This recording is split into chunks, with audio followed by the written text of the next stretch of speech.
Ayan, magandang araw po mga kaibigan. Nandito po tayo ngayon sa Sitio Casuyan, Barangay Nicolas, bayan po ng Magsaysay, Occidental Mindoro. At meron po tayong pupuntahan dahil meron po tayong nabalitaan na ito pong lugar po na ito, dyan sa ibaba, may mga kabahayan po yan dyan, ay marami na pong mga nalaglag na naglalakihang mga bato mula po doon sa taas ng bundok. So trivia lang po, ang Barangay Nicolas, isa po sa mga ikinabubuhay po nila ay ito pong palayan. Ayan. So kanina meron tayong mga nadaanan na medyo hapay yung kanilang palayan dahil nga po sa sunod-sunod na nagdaang bagyo at saka malalakas na mga pag-ulan at sinabayan din ng hanging habagat. Pero nakakatuwa dito sa ating kinaroonan ay maganda yung palay. So salamat kay Sheila Enriquez ng Sheila Sarsar Vlog dahil siya yung nagbigay ng info sa atin yung tungkol po sa mga malalaking bato na nalaglag mula sa itaas po ng bundok. At para formal na makita po natin yan at malaman kung gaano ba kalalaki yung mga bato na ito na nalaglag mula sa taas ng bundok, ay pupuntahan namin ni Ayon. So shout out din kay Mark Lloyd Tagalog na nandun ngayon sa Romblon, kay Ma'am Juan T, maraming salamat, at kay Mama Celia Flores, kay Mary Rose Tatlong Hari, at sa lahat po ng ating mga organic viewers, organic subscribers na patuloy po na nanonood ng Mindoro Viners TV. Maraming salamat. At kung ikaw po ay palaging nanonood at hindi pa nakapag-subscribe, please subscribe sa Mindoro Viners TV at huwag po kalimutang pindutin ang bell button para lagi po kayong updated sa mga kakaibang video na amin pong ina-upload. So mula po sa Oriental Mindoro ay naglakbay kami ni Ayon, mga 1 hour din bago namin narating yung lugar na to. At nagpapasalamat tayo dahil medyo mainit ngayon yung panahon. Sinasamantala lang namin yung kunting init dahil mamaya uulan na naman kasi kaninang umaga ay umulan ng napakalakas. At itong Occidental Mindoro ay idineklara ng Pag-asa na nasa yellow rain warning. Ibig sabihin medyo may kalakasan ang mga pag-ulan na maranasan dito sa Occidental Mindoro. So kami naman, umulan bumagyo, ay patuloy kami na nag-iikot ni Ayon para mabigyan po kayo ng mga palabas, mga kakaibang palabas na dito lang po mapapanood sa Mindoro Viners TV YouTube channel. So sa mga nagtatanong kung totoo ba yun na mayroon tayong tinulungan na mga vlogger na ngayon ay umabot na ng libu-libong subscribers at nakalimot na sa atin, ang sagot po ay totoo po yun. Pero hindi na po bumalik, si Lord na lang po yung bahala sa kanila. So ngayon samahan nyo po kami ni Ayon at ating puntahan na ang nasabing lugar. Ako po ang inyong lingkod, MJ Robera. Sa muli, magandang araw po sa ating lahat.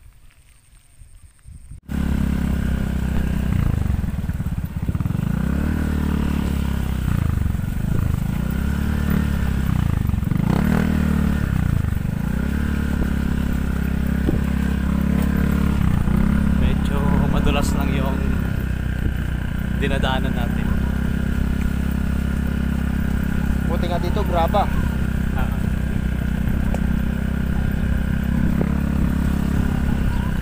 Kaya yun. Ba kayo?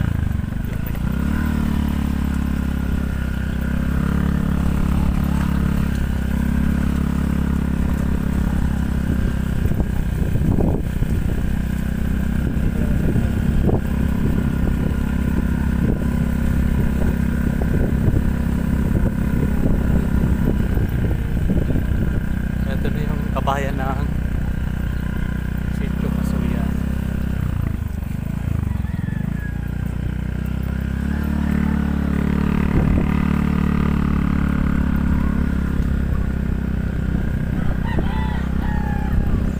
Kailangan nating magtanong-tanong.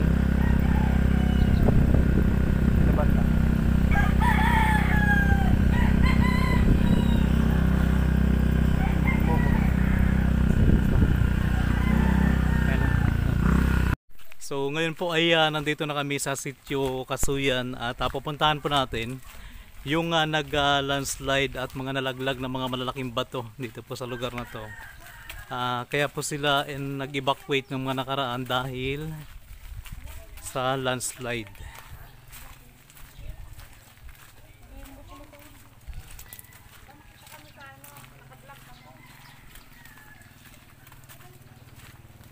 Magandang umaga. Saan banda?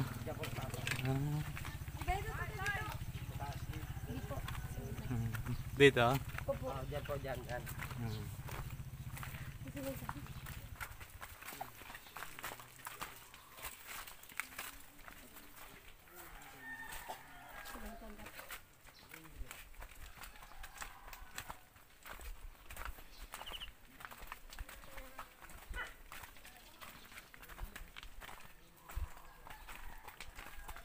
Ito kanino bahay ito?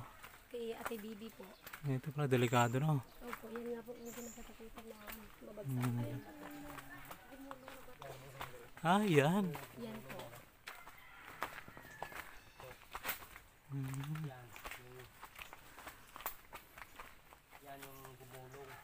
Ito kalalaki nga.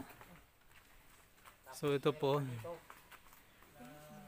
napakalalaking bato yung gumulong. Buti nga lang hindi dumosdos pa baba, no? Kasi dyan sa ibaba po yan ay meron na po mga kabayan. Tapos ayun pa.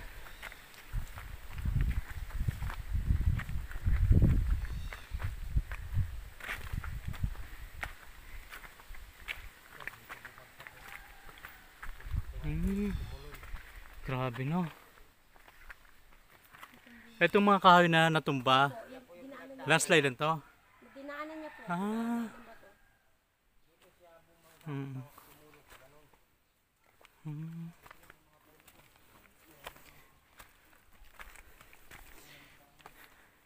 So dito mo pinicturean. Hanggang doon po sa taas po yung video po na Oo. pinost po namin. Kasi nakita namin tong post na to sa kay sa Ison Bidita, no? Kaya nakita ng kapatid ko. Kasama natin si Mary Jane at si Tina. Yan. Ay, anong pangalan mo, kuya? Benedict Mateo. Yan. At si Benedict Mateo. Ay, ito. Ito po. Dahil pa pala mga bato na nagkalat. Ay, grabe, no? Yung dalawa na yun, no? Oo. Dito po, mas maganda tingnan dito. Okay, yun Ayun. dalawa pa na yan. So, ibig sabihin, yung puti talaga na yun, doon talaga galing, no? Oh, diyan po sa ano. So, doon galing sa itaas na yon. Kanina, nung tinuturo sa amin, parang napaka-layo. At parang napaka-imposible na dyan galing. Yun pala, dyan nga talaga. So, ibig sabihin, mula dyan sa taas, gumulong, papunta doon. Hanggang doon sa ibaba. Kung makikita po natin, yung baba po na yan ay puro kabahayan na. Ayan, o.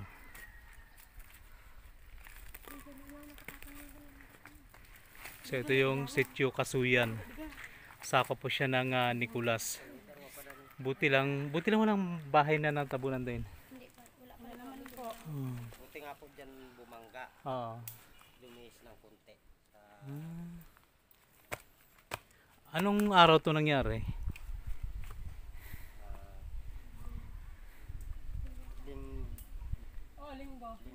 Linggo, no? Madaling araw. Ay, ibig sabihin, gabi nangyari? Gabi-gabi po, mga alas 11. Oo. Kasi nung nakaraan nun, sunod-sunod yung malalakas na mapagulan, no? Opo, yun nga po. Tapos, pero first time na nangyari dito? So kaya kayo nilikas dahil sa banta ng landslide. Pero yung nandoon naman sa kabila dahil sa baha. Ay, ngayon lang ulit kayo nakabalik dito. Hindi pa po kami binabalik. Ah, Doon pa po kami pinesti sa barangay. oo. Dahil hindi pa po na Oo. dapat nilang gawin po. Pero may pagkain naman kayo doon. Meron din. Ayos din. So, ibig sabihin, hindi pa pala talaga safe dito. Kung lang kayo, bumibisita lang kayo dito ngayon. Ah. So hanggang ngayon po mga kaibigan, yung mga taga dito sa Sitio Casuyan, partikular po yung bahay dyan, ay hindi pa rin na pinababalik ng barangay dahil nga po sa banta nitong landslide. Dahil hanggang ngayon ay pinag-aaralan pa rin kasi posible pa rin na yung bato na yun sa taas baka gumulong oh. Nakapatong na lang po yan. Oo. Ayun, oh. Yung dalawa na yan na magkasunod. Ayan.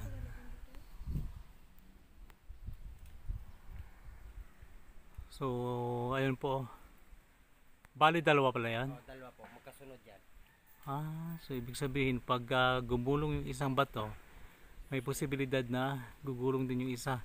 Pero yung malaki na yan, parang delikado din oh. May crack May na po crack yan. na rin po yan. Napakadelikado nga pag yung malaking bato na yan yung gumulong. Kasi kung madadaanan nga po ng bato itong mga punong kahoy, talagang parang tubig na rumagasa. Papunta yan doon sa ibaba. Kahit yung mga malalaking kahoy na nadaanan natin kanina ay tumba dahil sa bato. Swerte lang yung bahay doon hindi inabot, no? Mabait pa rin si Lord. Pero nung nalaglag yung mga bato na yun, may tao doon sa bahay na yan? Oh, meron po yung sa baba dyan. Yung malapit din sa may bato? Meron po, meron.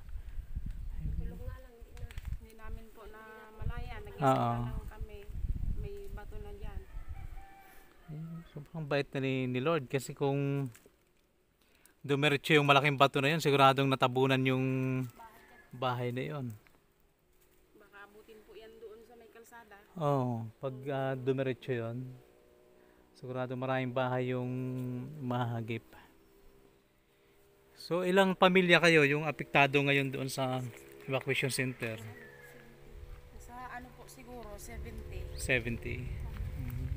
Dami-dami din Yung pala. dito lang po yan banda, yung doon naman po sa kabila. Ah, Medyo safety naman po sila. safe naman sila.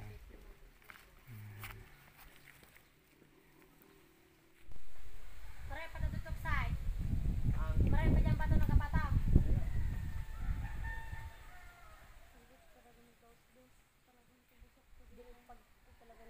Tuloy-tuloy po talaga to kasi bahay na po yan dyan. Mula po dito sa kinaroonan namin, siguro mga nasa 50 to 60 meters yung layo niyan.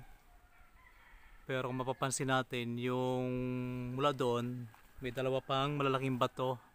At saka yung malaki na yan, pinangambahan din na gumuho dahil may crack na po yan. So sa ngayon ay mayroon pong nasa 70 pamilya ang nasa evacuation center. Pero yung mga nasa ibaba po ng mga kabahayan ay nasa 149. So gabi po ito nangyari ayon sa mga residente at saka nung time na yon narinig nila, akala nila ay kulog lang. Pero mapapansin natin siguro kaya gumuho yan dahil sa sobrang lakas na rin ng tubig, yung pressure ng tubig. Dahil ito parang baha to kung mapapansin natin dahil ang ragasa ng tubig at saka yung pagsabay ng mga bato, yun yung tumama dyan sa mga kahoy na yan kaya natumba. At ito makikita natin parang bakas talaga to ng malakas na tubig na parang ilog na rumagasa papunta dyan sa ibaba. So puntahan natin yung malaking bato doon na nandun mismo sa ibaba malapit sa may bahay. Mga ilang metro mula dito hanggang kabahayan? May 200? 200 meters. Kasi ang 500 meters, wala. Meron po siguro dahil maano po tingnan lang yan at taas.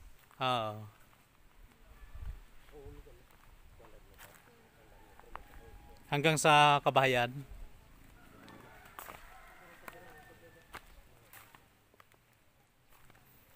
So ayan oh, yung bato na yan. Galing pa yan sa itaas. Malaki no? Ayan oh.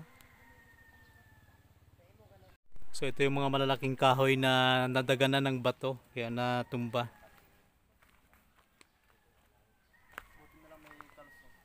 Saan? Napigilan yung pagbagsak mo. Ayaw nga no. Ito ay dati na to dito siguro, itong bato na to na isa. Siguro. Tapos pagbagsak ng bato na to, napigilan. Pero yung isang malaking bato na yon, punta natin.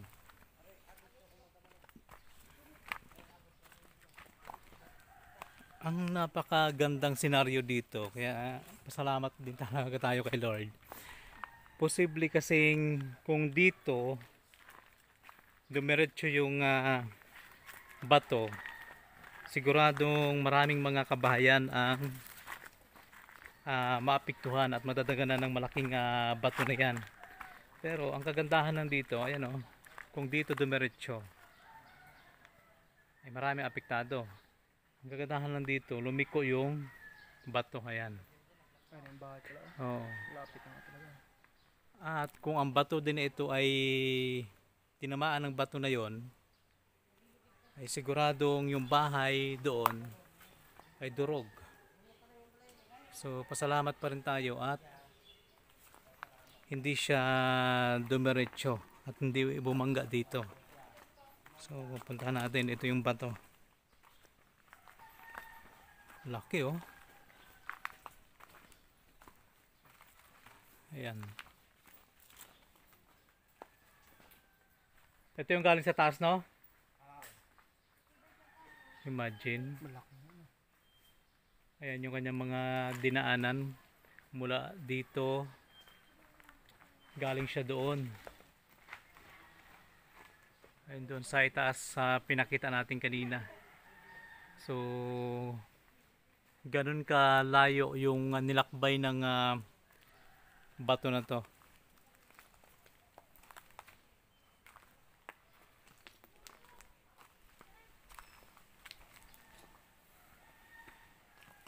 So kung dumiretso pa ulit itong bato na to,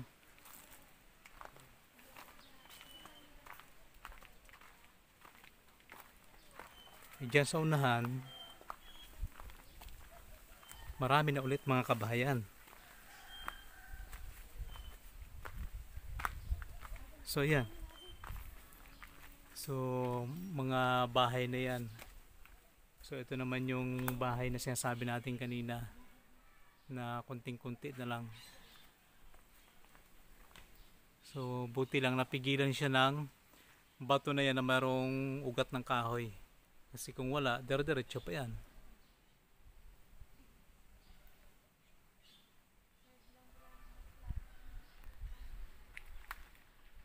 Bait pa rin talaga ni Lord. Bait pa rin talaga ni Lord. Oh. So sa ngayon, ayon po sa barangay at sa pamunuan ng bayan ng Magsaysay, ay hindi pa rin pwedeng bumalik yung mga mamamayan dito sa Sitio Casuyan, dahil pinag-aaralan pa po nila kung ano yung magandang gawin dito, dahil mayroon pa nga pong dalawang bato na nakaambang na gumulong kapag malakas po yung ulan at kapag mayroon pong bagyo, dahil yung mga bato na yon kapag malakas ang ulan at lumambot na naman ang lupa, posible pong gumuho ulit yon. At saka yung mga ito, yung mga hindi natuloy na yan, ay napaka delikado pa rin. Kaya sa ngayon ay nasa 5 araw, 5 araw no, na nandun pa rin sila sa evacuation center. Hanggat hindi pa naiayos o hindi pa napapalanuhan kung anong dapat gawin sa mga bato na to, ay hindi pa pinapayagan na bumalik sila sa kanilang mga tahanan. Siguro ito ano rin to, galing din to sa taas. Nung mga unang panahon pa, Yan o, yung mga bato na yun. posible. Kasi ito kasi talaga, hindi lang namin, ayun may pakita natin. Ayan, hindi lang namin pwedeng akyatin dahil delikado nga. So mula doon, parang umikot ng bato eh, no? Oo. Umikot siya. Pero dapat dito, straight na. Oo. Tapos biglang lumiko. So doon, sa halip na dumiretso papunta dito, ang ginawa ng bato ay lumiko ulit siya. Kaya wala siyang may napiktuhan masyado. Kaya salamat pa rin. Pero doon naman, kung dumiretso naman yung doon sa kabila, posibleng marami din yung maapektuhan.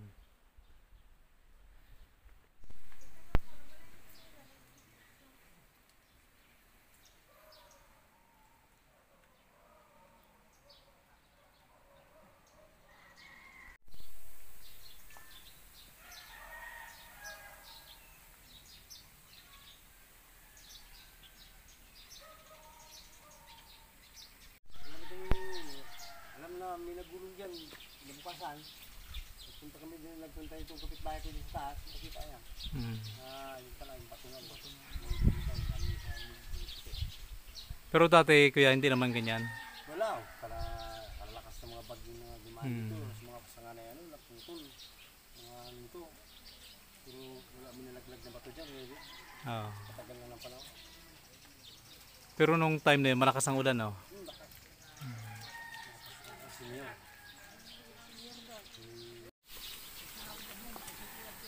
Hello. Morning po. Umaga po. Hindi ka na kami dito eh. Ha? Hindi ka na nag-list pa rin.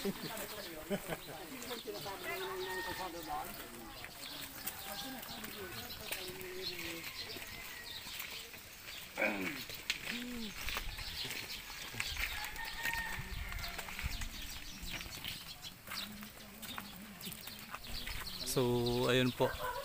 Sakto na nandito si Mayor Junjun Tria. Para tingnan po tong lugar na to.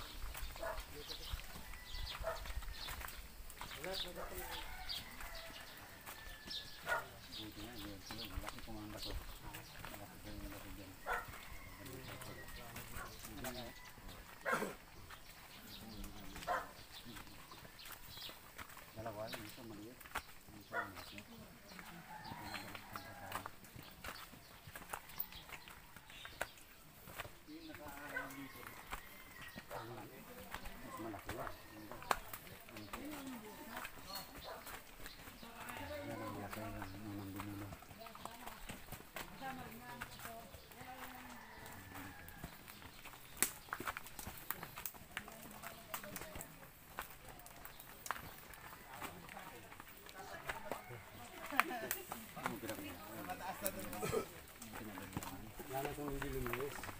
Samantalang ang tulingan, hindi sa ano.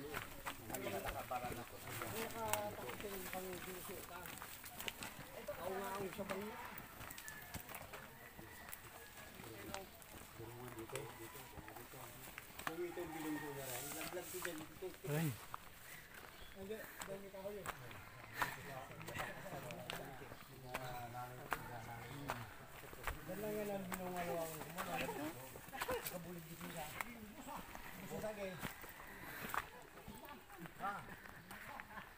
Kung gumawa,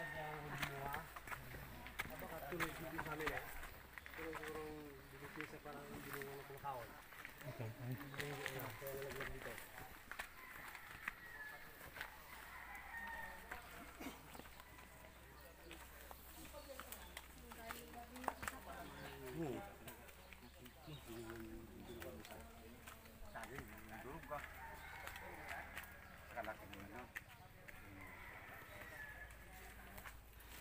So ayun, kasalukuyang in-inspection ni Mayor Tria itong pinangyarihan ng landslide.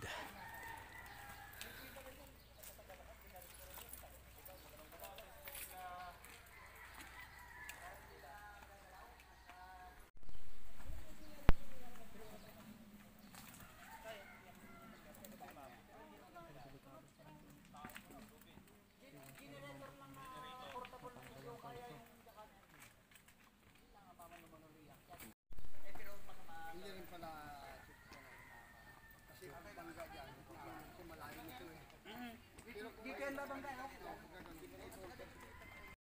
So ayun po, umalis na po sina Mayor Tria, kasama po si Barangay Captain Huber. At yung plano para matanggal dyan yung bato na yan ay gamitan ng jackhammer para maitulak pababa. Tapos pagkatapos mo yan, kapag nasa ibaba na at safe na, saka po pababalikin yung mga residente na apektado po ng landslide dyan po sa ibaba. Yung nasa 70 pamilya na inilikas dahil nga po sa pagguho ng mga malalaking bato dito sa Sitio Casuyan, Barangay Nicolas, Bayan ng Magsaysay, Occidental, Mindoro.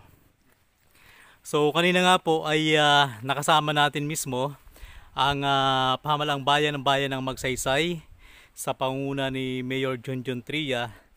Kasama din si Barangay Captain Florante Huber ng Barangay Nicolas, Bayan po ng Magsaysay, Occidental, Mindoro. So yun po yung naging pasya para maging safe ang mga mamamayan dito. Dahil sabi nga ni Mayor Tria, hanggat nandyan pa yung bato na yan, ay hindi pa pwedeng bumalik yung mga tao dito sa kanilang bahay, mananatiling nasa evacuation center. So kaya napagpasyahan na gamitan na lang ng jackhammer para maitulak yung bato papunta dito sa ibaba. Saka pa makakabalik sa kanilang mga tahanan itong mga apektadong residente na nasa 70 pamilya. So ayun po, maraming salamat sa pagsama niyo po sa amin. At sa mga bago pa lamang dito po sa ating YouTube channel, patuloy po namin kayong ini-invite na mag-subscribe. At sa ngalan po ni Mark na nasa Romblon ngayon, kasama natin si Ayon. Maraming salamat kay Mary Jane at kay Tina at sa iba pa nating mga nakasama kanina. So mula po dito sa Sitio Casuyan, Barangay Nicolas, Bayan po ng Magsaysay, Occidental, Mindoro. Ako naman po ang inyong lingkod, MJ Rivera. So muli, maraming salamat and God bless. bye-bye guys!